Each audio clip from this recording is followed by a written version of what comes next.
Since my first time to the Grand Canyon, the idea of tracing its length on the Colorado River became a dream ingrained in my adventure-hungry psyche.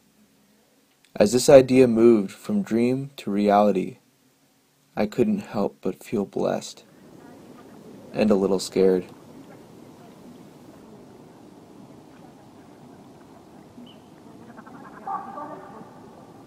I chose the pack raft. It's simple and provides a personal interaction with the river. So here's to that first trip. 18 days, 280 miles down the Colorado River to the Grand Canyon. An experience to remember and to record. What I got out of those days exceeded anything that I could have imagined in those initial dreams. And I think therein lies the truth about the quest. That the adventurer be met by fear and impending power, only to breach the walls presented, and be greeted with a freedom that amazes even the most experienced of journeymen, every time.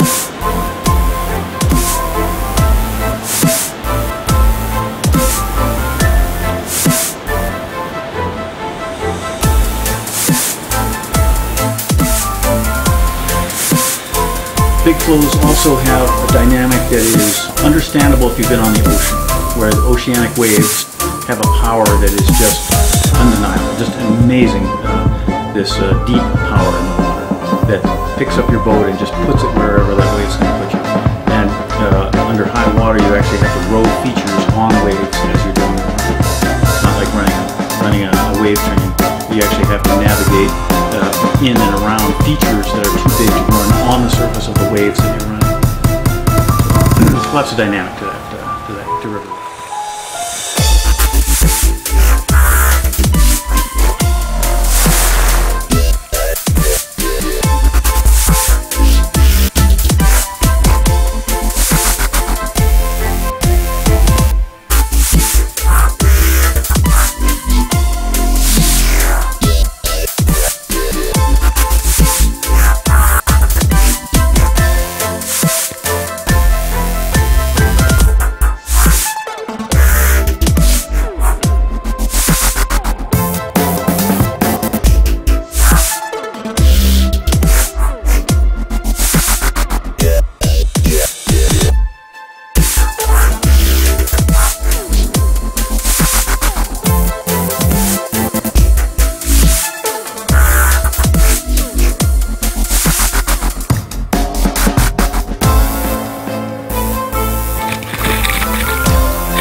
Safely out of the Grand Canyon, I started planning my return trip. This place inspired me like none other, and I was determined to seek its wisdom again, and perhaps look a little deeper into the river itself, and the people that call it home.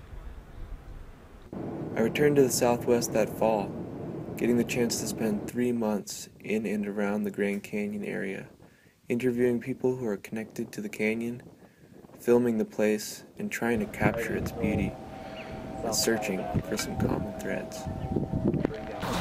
You see change in the people. You know, the longer the trip, of course, the better. And that's pretty amazing to me. That people come out with a whole different philosophy on life. That's very satisfying. One of the biggest events of my life was taking a raft trip down the Colorado River through the Grand Canyon. It's just the sheer raw beauty of nature that we would enjoy as we float down the river. It's like every day your outer shell is peeled away and you discover another part of yourself as you get deeper into nature. I'm leaving my friends in my home.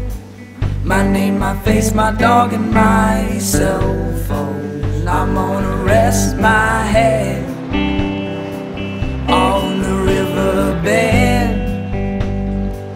I'm leaving bad blood and whiskey slurred, and every fickle verse that I have heard. Yeah, the skin I will shed on the riverbed.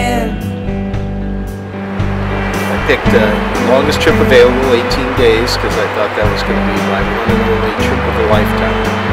Not knowing that 40 years and 180 trips later, roughly, I was still going to be coming down.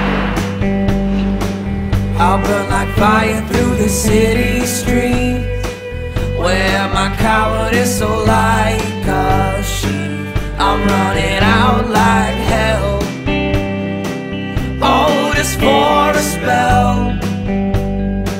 I'll cross the western wall when sunlight drags, walk the shoreline, the wind on my tracks. Yeah, every step I take will be blown away.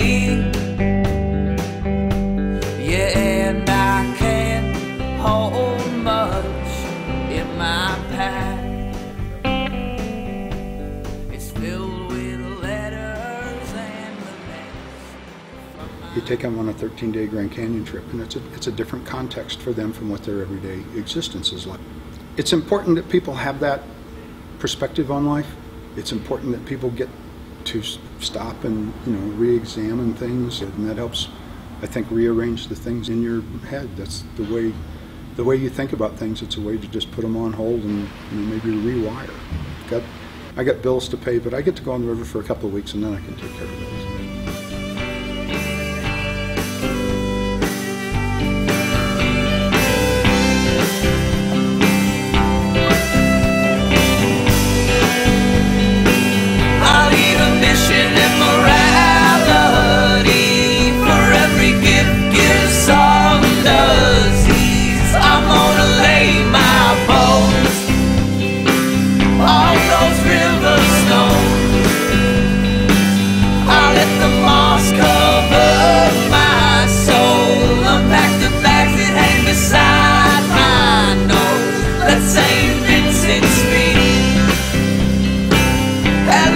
until spring.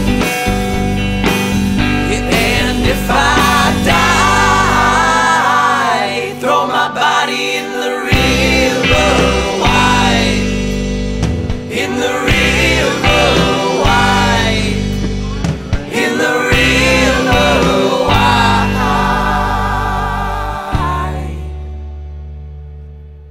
And I can't hold much in my hand. It's filled with blood that I've tasted on the River Trip is a floating community, so we're a little bit more about thinking about participants as fires to be kindled as opposed to vessels to be filled.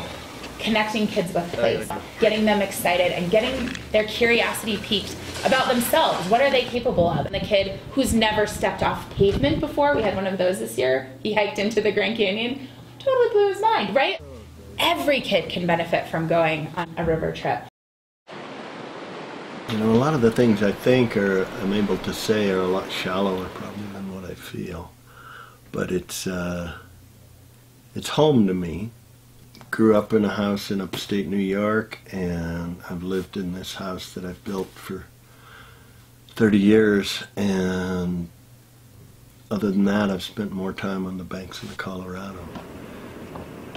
But it's such a strong place. It's so amazing, and when you look up, when I look up, and just feel the place and watch it do its magic, it's I don't have words for it, for what that place is to me, the Colorado River. But it's mama. You know, I sleep in my boat almost all the time. I just feel her rock me in her arms, and I do get to watch people change visibly as they spend time with that river and that canyon.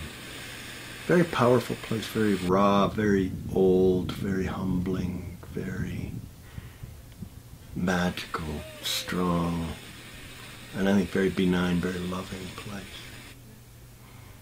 You know, the early accounts of it have it as hostile and treacherous and mean and dangerous, and it is if you don't know it, you know.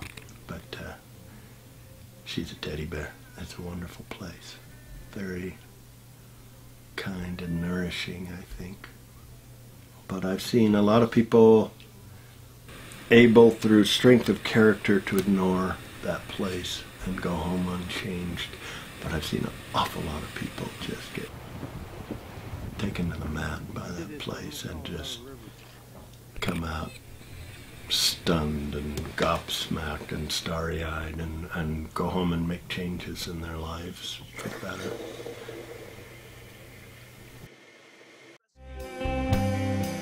Oh yeah, I guess I'll take that.